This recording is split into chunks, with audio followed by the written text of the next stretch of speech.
आप देख रहे हैं TTR साई-फाई शहनवाज के साथ। अगर आपको यह वीडियो पसंद आए तो वीडियो को लाइक करके चैनल को सब्सक्राइब कर दें। तो चलिए शुरू करते हैं आज की कहानी को। दोस्तों, राजस्थान के दौसा जिले के शहर आभानेरी में एक ऐतिहासिक महत्व रखने वाली ये बावड़ी दिन के वक्त तो टूरिस्ट दर्शकों और आसपास के गांव वालों से घिरी रहती है, पर जैसे जैसे सूरज छुपने लगता है और अंधेरा अपने पैर पसारने लगता है तो ये बावड़ी जीवंत हो जाती है। कभी किसी औरत के रोने की आवाज़, तो कभी बच्चों के खेलने कूदने की, कभी यहाँ लोगों को कोई बुजुर्ग नजर आते हैं तो कभी कुछ। जितनी मुंह उतनी बातें लोगों के द्वारा अलग अलग मौके पर इस बावड़ी के बारे में फैलाई गई थी। मैं कभी भी लोगों के फैलाई बातों पर भरोसा नहीं करता था, लेकिन शायद उस शाम मुझे गांव वालों की बात मान लेनी चाहिए थी। शनिवार की वो शाम मैंने अपने सारे सामान को इकट्ठा कर अपने घर से निकल गया। कुछ 6 से 10 घंटे तक ड्राइव करने के बाद मैं राजस्थान के जयपुर में पहुंचा। एक होटल में मैंने पहले से बुकिंग की हुई थी। इतनी लंबी दूरी तक ड्राइव करने की वजह से मेरा शरीर भी दर्द कर रहा था। अतः मैंने अपने साथी से कहा, आज आराम करते हैं, अगले दिन चलकर हम उस जगह का मुआयना करेंगे। फिर भोजन हुआ और हम दोनों अपने अपने कमरे में आराम करने चले गए। अतः मैंने इंटरनेट पर चांद बावड़ी के बारे में जानकारी निकालनी शुरू की। राजस्थान में होने वाली भारी पानी की कमी के चलते इस बावड़ी को उस जमाने के राजा ने प्रजा की सहूलियत के लिए बनवाया था। मगर इसमें एक तथ्य ये भी है कि कुछ बुद्धिजीवियों का मानना है कि ये बावड़ी एक रात में बनकर तैयार हुई है और इसे एक रात में कोई इंसान तो बना ही नहीं सकता। अतः मान्यता है कि जितने लोग इसे बनाने में लगे उतने ही जिन्नातों ने भी अपनी कला का प्रदर्शन दिखाते हुए इसे रातों रात बनाकर तैयार कर दिया। अगली सुबह मैंने अपने साथी को जल्दी उठाया और करीब 5 बजे ही हम जयपुर से आभानेरी के लिए निकल गए। हमारा मकसद साफ था, आज ज़्यादा से ज़्यादा लोगों से बात करनी थी, वहाँ की कहानी पता कर आज की रात भी उसी बावड़ी के आसपास गुजारनी थी। सुबह होते होते हम वहाँ पर पहुँच चुके थे। चाय नाश्ता करने के बाद पहला पड़ाव हमने पुलिस स्टेशन पर डाला। दरअसल किसी भी जगह पर इन्वेस्टिगेशन करने से पहले वहां के पुलिस स्टेशन पर जानकारी देना बहुत ही ज़रूरी होता है। जब तक लोकल सपोर्ट साथ ना हो, किसी अनजान जगह पर रात गुजारना बहुत ही संवेदनशील और खतरनाक होता है। पुलिस से परमिशन लेकर हम लोग उस गाँव के सरपंच के घर गए। वहाँ पर बातचीत में हमें पता चला कि इस बावड़ी के अंदर एक गुफा मौजूद है जिसे किसी ज़माने में छिपने और भागने के लिए इस्तेमाल किया जाता था, मगर कई सालों से इस्तेमाल में ना आने की वजह से आज वहां पर एक जिन्न ने अपना कब्जा कर लिया है। संजोग से आज गांव में पंचायत की बैठक का भी आयोजन किया गया था और हमारे पास ये एक बहुत ही अच्छा मौका था लोगों से बात करने का और वहाँ की कहानियाँ जानने का। दोपहर के खाने के बाद पंचायत की बैठक का समय था, अतः सरपंच जी ने हमें शाम तक अपने घर पर ही रुकने का निवेदन किया। कुछ भी कहूँ, गांव के लोग बहुत ही ज़्यादा मिलनसार होते हैं। दोपहर के करीब 2:30 या 3 बजे होंगे जब पंचायत सभा आयोजित हुई। गांव के कुछ मुद्दों पर बात करने के बाद सरपंच जी ने मुझे और मेरे साथी हम दोनों को सारे गांव के सामने सम्मान और प्रेम भाव से मिलवाया। उनमें से एक नौजवान मुझे पहचान गया और सौभाग्य से मैं भी पहले उससे एक इन्वेस्टिगेशन के सिलसिले में मिल चुका था। उस लड़के ने समस्त गांव वालों के सामने मेरी तारीफों के पुल बांधने शुरू कर दिए, जिस कारण गांव वालों का भी हमें पूरा सपोर्ट मिल चुका था। तभी भीड़ से एक आवाज़ आई, बेटा जहाँ तुम जाने की इच्छा रखते हो वहाँ पर जाना खतरा है। वो बावड़ी सिर्फ मेरे बड़े भाई को ही नहीं बल्कि इस गांव के कई बच्चे, बूढ़े, मर्द, यहाँ तक कि औरतों को भी खा चुकी है। मेरी मानो तो अंधेरा होने से पहले ही जो तुम्हें देखना है या तलाश करना है करके आ जाओ। आज वैसे भी अमावस की रात है। बेटा तुम अच्छे इंसान मालूम पड़ते हो, इसलिए मैं तुम्हें समझा रहा हूँ। बाबा क्या हुआ था आपके भाई के साथ, क्या आप मुझे ये बता सकते हैं? मेरे शांत स्वभाव और संजीदगी भरे लहजे को देखकर बाबा ने उनकी कहानी सुनाई, जो कि इस तरह की थी। ये बात आज से 60 साल पहले की है। उस समय तक ये गांव इतना आबाद नहीं था और न यहाँ पर लोगों का इतना आवागमन हुआ करता था। तब इस बावड़ी के आसपास घने पेड़ों का एक कब्जा था और ज़्यादातर लोग इसके बारे में जानते भी नहीं थे। उस वक्त हम अपनी बाल्यावस्था से किशोर अवस्था में कदम रख रहे थे। मेरे बड़े भाई मुझसे 5 साल बड़े थे और भाइयों से ज़्यादा हम दोस्त की तरह रहते थे। एक दिन हमारे ही गांव के रहने वाले एक बच्चे ने जो हमारे साथ गिल्ली डंडा खेला करता था, उसने हमें कहा कि दोस्तों, मुझे एक बहुत ही अच्छी जगह मिली है, वहाँ बहुत पानी है और हमें वहाँ कोई परेशान भी नहीं करने आएगा। ये सुनकर हम सभी की आंखें चमक उठी। राजस्थान की गर्मी में अगर कहीं भी पानी मिल जाए जिसमें हम खेल सकें, ऐसा सौभाग्य मिलना किसी चमत्कार से कम नहीं होता था। तो जैसे हमें उस जगह के बारे में पता चला, हम 5 से 7 बच्चे उस खुफिया जगह पर चल दिए। हंसते खेलते हुए पता ही नहीं चला कि कब हमने वो लंबा और कठिन सफर तय कर लिया और अब धीरे धीरे शाम होने लगी थी। उस दौर में घड़ियां सब जगह नहीं थी, तो टाइम क्या हो रहा होगा उसका तो पता ही नहीं, पर अंदाजे से बताया जाए तो शायद शाम के करीब 7 बज रहे होंगे। सूरज तो डूब चुका था, मगर गर्म हवा के थपेड़े अभी भी हमें महसूस हो रहे थे। मन तो सभी का बावड़ी को देखते ही उसमें कूद जाने को हो गया था, पर कहीं ना कहीं सभी ये बात भी जानते थे, अगर हम एक बार पानी में चले गए तो वक्त का अंदाजा नहीं रहने वाला कि हम कितनी देर तक खेलते रहेंगे। इसलिए सबने फैसला लिया, आज एक चक्कर लगाते हैं, देखें तो सही ये कितनी बड़ी है या हम क्या कर सकते हैं। अतः सभी ने कुछ देर वहां घूमकर जगह का मुआयना किया और अपने अपने घर चले गए। अगली सुबह हम और भी बच्चों के साथ वहां गए और पानी में बहुत देर तक खेलते रहे। तभी अचानक ही पानी में एक हलचल हुई और हम डर गए। नदी तालाबों में बारिश के मौसम में हम सभी जाते थे, इसलिए सभी को पता था ये कोई आम हलचल नहीं है। हम एक एक करके बाहर आने लगे कि तभी हम में से एक लड़का चीखा और बोला, किसी ने मेरे दोनों पैर पकड़कर मुझे नीचे खींचने की कोशिश की है। अब हमें अंदाजा हो गया था कि इस पानी में कुछ तो गड़बड़ है।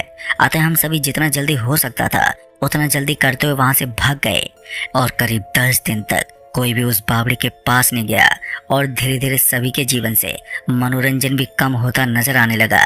मेरे बड़े भाई और उनकी ही उम्र के 4 लड़कों ने दोबारा वहां जाने की योजना बनाई। दोपहर का समय था।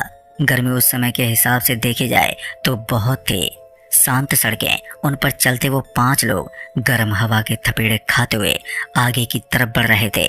गर्मियों के दिन भी किसी खौफनाक रात से कम नहीं होते थे। अमावस की काली रात जैसे खामोशी उनके दिल में डर भर रही थी, पर वो सभी इस बात से बेखबर थे कि जहां वो लोग जा रहे थे वहां कोई और भी उनके इंतजार में बैठा हुआ है। चलते चलते उनमें से एक लड़का जिसका नाम मनोज था, उसका पैर पत्थर पर पड़ा और ठोकर से वो मुंह के बल जा गिरा। गिरने की वजह से मनोज की नाक पर गंभीर चोट आ गई और टिप टिप खून मनोज की नाक से गिरने लगा। सभी जल्दी जल्दी करके मनोज को बावड़ी लेकर गए। तभी सभी ने सोचा कि वहां पर मौजूद पानी से नाक साफ कर देंगे और सिर गीला कर वहीं पर लेटा भी देंगे ताकि उसकी हालत में सुधार आ सके। जैसे वो 5 लोग मनोज का सिर आगे करते हैं कि उसकी नाक से खून की कुछ बूंदें पानी में गिर जाती हैं और उस पानी में रहने वाले को जैसे उस खून का एहसास होता है कि वहां पर चलती हवाएं इतनी शदीद हो जाती हैं कि एक एक करके हर कोई उस बावड़ी में उतर जाते हैं ताकि कुछ हद तक उड़ती हुई मिट्टी और बारिश पत्थरों से बचा जा सके। पर हैरान की बात यह है कि जैसे सब पानी के करीब आए कि हवाओं ने अचानक ही अपना रुख बदल लिया और धीरे धीरे वो थमने भी लगी। सभी को ये लगा कि ये गर्मियों में आने वाला एक तूफान है और एक एक करके सभी पानी में कूद गए। मनोज जो कि जख्मी हो चुका था, उसने बाहर रहकर सभी के कपड़ों और साथ की चीजों का ध्यान रखने का फैसला लिया। पानी में नहाते और खेलते हुए मेरे भाई और उन्हीं के साथ के एक लड़के में शर्त लगी कि दोनों में से कौन है जो पहले तल की मिट्टी लेकर आएगा। उस दिन बावड़ी में उतरे हर शख्स को तैराकी में महारत हासिल थी। दोनों दोस्त एक साथ गोता लगाते हैं, मगर काफी देर इंतजार करने के बाद भी दोनों में से कोई भी बाहर नहीं आया। इतना ही नहीं, मेरे भाई और उसके साथ गोता लगाने वाले लड़के के अलावा जो 2 लड़के उस पानी में थे, दोनों को एक साथ किसी ने पानी में खींच लिया। मनोज किनारे पर बैठा ये सब देख रहा था। डर उसके पूरे जिस्म पर हावी हो चुका था और उसका सांस लेना भी मुश्किल हो गया। हिलना भी उसके लिए पहाड़ हिलाने के बराबर था। थरथराते हुए मनोज अभी पानी की ओर देख ही रहा था कि पानी से अचानक मेरे बड़े भाई बाहर आए और उनकी हालत देखकर मनोज की हालत ऐसी हो चुकी थी कि काटो तो खून नहीं। बड़े भाई पानी से सिर्फ बाहर ही नहीं आए थे। मनोज बता रहा था कि जब भाई ऊपर आए तो ऐसा लगा मानो किसी ने उन्हें पानी से बाहर उछाला हो। भाई के सारे शरीर पर काटने के निशान दिखाई पड़ रहे थे और 6 से 7 बार उन्हें बार बार पानी में ऊपर नीचे किया जा रहा था। इतना सब देखकर मनोज अपना होश खो बैठा। शाम होते होते मनोज को होश आ गया और उसने सारा सामान वहीं छोड़कर अपने घर भाग गया। घर आते मनोज एक कोने पर पड़ी खाट पर गिर पड़ा। उसका शरीर बुखार से तप रहा था। अब ये सब देखते मनोज के पिताजी को शक हुआ और उन्होंने पहले गुस्से से और प्यार से बात जानने की कोशिश की। तब तक गांव में भी ये बात फैल चुकी थी कि गांव के 4 बच्चे गायब थे। धीरे धीरे सभी को ये मालूम चल चुका था कि आखिरी बार मनोज के साथ ही उन्हें देखा गया था। जब मनोज पर जोर देते हुए पूछा गया तो उसने सभी को उस हादसे के बारे में बताया। पूरा गांव इकट्ठा हुआ और लालटेन और टॉर्च की रोशनी में सभी उस बावड़ी के पास गए और वहां जो हमने देखा वो कोई मरते दम तक नहीं भूल सका। बेटा, मैं भी उस भीड़ का एक हिस्सा था। वहां पहुंचकर हमने देखा कांच के जैसा साफ पानी खून में बदल चुका था। साथ ही किनारे पर उन 4 खोए हुए लड़कों के शरीर नीचे पड़े हुए थे, मगर किसी का भी सिर धड़ पर मौजूद नहीं था। तभी फैसला लिया गया कि कोई भी यहाँ दोबारा नहीं आएगा। तभी वक्त गुजरा और धीरे धीरे सभी के जहन से ये बातें धुंधली होती गईं और उसके बाद से किसी न किसी की लाश हमें वहां पर मिलती रही। फिर एक दिन कहीं से एक बहुत ही जानकार एक साधु हमारे गांव में आए। सभी गांव वाले के विनती करने पर उन्होंने बावड़ी पर जाकर कुछ पूजा पाठ भी की और हमें बताया ये बावड़ी अब सुरक्षित है, पर याद रखना अंधेरा होने के बाद कोई भी यहाँ पर ना आए। इसी में सभी गांव वालों की भलाई है। फिर समय गुजरा और सारी दुनिया को पता चला इस बावड़ी के बारे में, मगर इसके काले रहस्य से आज तक सभी अनजान हैं। मैं तुम्हें यही बोलूंगा, हो सके तो इस बावड़ी में रात के बाद तुम मत जाओ। दोस्तों, उस बूढ़े बाबा की बात सुनकर मैं और भी ज्यादा उत्सुक हो गया। अब मेरी इच्छा और भी ज्यादा बढ़ चुकी थी कि वहां पर जाकर कैसे भी तो रात गुजारनी ही है। फिर रात हुई, सरपंच जी ने हमें खाने पर बुलाया। खाना खाते हुए उन्होंने हमें समझाते हुए कहा, साहब, ये बाबा इस गांव के सबसे बुजुर्ग इंसान हैं और उम्र का तगाजा कहो या बीमारी, वो बाबा सब कुछ भूलते जा रहे हैं। फिर चाहे वो उनके बच्चों का नाम हो या अपने घर का रास्ता। अगर मेडिकल रिपोर्ट के हिसाब से बताऊं तो बाबा किसी बीमारी से जूझ रहे हैं, मगर आज पंचायत सभा में जो कहानी आपने सुनी वो कहानी बाबा आज तक भी नहीं भूले हैं। डॉक्टर भी इस बात से हैरान है कि बाबा आज तक इस बात को क्यों नहीं भूल पाए हैं।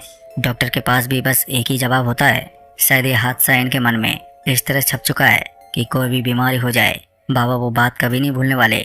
शायद अब आपको इस बात पर यकीन हो जाए, ये सब कोई कहानी नहीं बल्कि ये इस बावड़ी की सच्चाई है। दोस्तों, सरपंच जी की बात को सुनकर मैंने पानी का गिलास उठाया और कुछ घूंट पानी पीकर बात का जवाब दिया। देखिए सरपंच जी, मैं आपकी और उन बूढ़े बाबा दोनों की बातों से इत्तेफाक रखता हूँ, मगर ये मेरा काम है। हमारे देश में ऐसी ना जाने कितनी जगह मौजूद हैं जिन्हें अंधेरा होने से पहले बंद कर दिया जाता है, क्योंकि लोगों का मानना है कि उन जगहों पर रात होते आत्मा को कब्जा हो जाता है, जिस वजह से वहाँ का टूरिज्म भी प्रभावित हो रहा है। ज़रा सोचिए, अगर इस बावड़ी में रहने वाले जिन की कहानी झूठी निकली तो यहाँ का टूरिज्म कितना बढ़ जाएगा और सीधे तौर पर फायदा आपके ही गाँव को मिलेगा। सरकार यहाँ भी पैसे खर्च करेगी तो यहाँ के बच्चों को भी अच्छी शिक्षा और बेहतर भविष्य मिलेगा। इसी तरह मेरी बातें सुनकर सरपंच जी ने मुझे जाने की अनुमति देते हुए खुद का और अपने साथी का ख्याल रखने को बोला। अब हमारा लक्ष्य साफ था, वहां जाकर छानबीन करना, और कुछ मिनटों की ड्राइव करने के बाद आखिरकार हम लोग पहुंच ही गए। अमावस की काली गहरी रात अपने पैर पसार चुकी थी। दूर दूर तक फैला अंधेरा इस बात की गवाही दे रहा था कि यहाँ पर हम अकेले नहीं हैं। थोड़ा डर तो सबको लगता ही है, फिर चाहे आप कितने ही मजबूत दिल के इंसान ही क्यों ना हो। गाड़ी से बाहर निकलकर हमने आसपास का माहौल देखा और एक एक सिगरेट जलाई और आपस में इस बावड़ी के बारे में थोड़ी बातें की। जैसे हमारी सिगरेट खत्म हुई कि हम अपने अपने काम पर लग गए। मैं मोशन सेंसर लगा रहा था और मेरा साथी इंफ्रारेड कैमरा इंस्टॉल कर रहा था। ये सब करने में हमें कुछ आधे घंटे का समय लगा होगा। सतह पर और सीढ़ियों पर कैमरा और सेंसर लगाने के बाद हम दोनों बावड़ी में मौजूद गुफा में चले गए। उसके बारे में अगर कुछ बताऊं तो वो एक 6/4 की आम सी गुफा थी। जैसे हम उसके मुहाने पर पहुंचे कि चमगादड़ों के बड़े से झुंड ने हम पर हमला कर दिया, जिनसे हमने जैसे तैसे करके अपने आप को बचाया। चमगादड़ के जाते झुंड के साथ ही गुफा से एक असहनीय दुर्गंध निकली। मेरा साथी उसे बर्दाश्त न कर सका और बाहर निकलकर उल्टी करने लगा। मैं भी उसके पीछे भागा और उसे सहायता दी। पानी पिलाकर मैंने उसे गुफा में एक जगह पर बिठा दिया और मैं लैपटॉप स्क्रीन पर कैमरा चेक करने लगा। दोस्तों, कुछ आधा ही घंटा हुआ होगा कि वहां पर बैठे हुए एक अजीब सी मनुष्यत वातावरण में फैल गई। धीरे धीरे मेरा दिमाग खराब होने लगा, मेरा दिल बैठा जा रहा था। ऐसा अनुभव मुझे आज से पहले एक ही बार हुआ था और उस जगह पर जो ऊपरी लोग रहते थे उन्होंने मुझे अपनी मौजूदगी भी दर्शाई थी। मैंने फौरन ही मोशन सेंसर भी चेक किया, मगर उसमें कोई प्रतिक्रिया नजर ही नहीं आ रही थी। जिससे पता चल रहा था वहां पर कोई भी मौजूद ही नहीं है। तभी अचानक से तापमान में भारी गिरावट आ गई और गुजरते पल के साथ मेरे जहन में अजीब ख्यालों ने एक के बाद एक क्रमित रूप साध लिया। बुरे से बुरे ख्याल एक के बाद एक कर मुझे झंझोड़ने लगे। मुझे बार बार खुदकुशी का ख्याल आने लगा और तभी मैंने खड़े होकर अपनी जेब में हाथ डाला और सिगरेट निकाली। सिगरेट की डिब्बी के साथ ही मेरा वॉलेट भी जमीन पर गिर पड़ा और गिरने की वजह से उसमें से मेरे परिवार की तस्वीरें मेरे सामने नजर आ गईं। ये वो मौका था जिसने मुझे हिम्मत दी और मैंने सारा सामान वहीं छोड़कर अपने साथी का हाथ पकड़ा और उस गुफा से भाग निकला। लेकिन शायद मेरा साथी गुफा के उस माहौल को सहन नहीं कर सका और उसने अपनी उंगलियों को दांतों से चबाकर गिरा दिया। मुझे पता था अब क्या होने वाला था और ये सब रोकने के लिए मैंने अपने साथी की तरफ दौड़ लगा दी, मगर शायद मैं इतना तेज नहीं था। मेरे साथी ने मेरे ही नज़रों के सामने पानी में छलांग लगा दी और जैसे वो पानी में कूदा कि अजीब सी हलचल पानी में फैल गई और देखते ही देखते मेरे साथी को कोई अदृश्य ताकत बार बार पानी से हवा में उछालने लगी। पानी पर गिरने से आने वाला हर झटका उसके शरीर को जख्मी कर रहा था। डरा सहमा एक कोना पकड़कर मैं थर थर कांप रहा था। देखते ही देखते उसके शरीर के सैकड़ों टुकड़े हो गए और जैसे सब कुछ शुरू हुआ था तो वैसे अचानक ही सब बंद भी हो गया। पता नहीं कैसे मैंने खुद को संभाला और अपनी कार की तरफ भागा। गाड़ी में बैठकर मैं अभी कुछ आधा किलोमीटर ही चला होऊंगा कि सारी टेंशन और बुरे ख्याल मेरे जहन से निकल गए।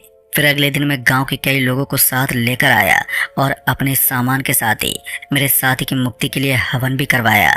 लेकिन वो हादसा मेरे दिमाग पर छप चुका है। जहाँ भी मैं पानी को देखता हूँ कि मेरी आंखों के सामने वही दृश्य आने लगता है। पता नहीं कितने साल लग जाएंगे कि घर पर जाने के बाद मैं कई दिनों तक अपने कमरे से बाहर ही नहीं निकला।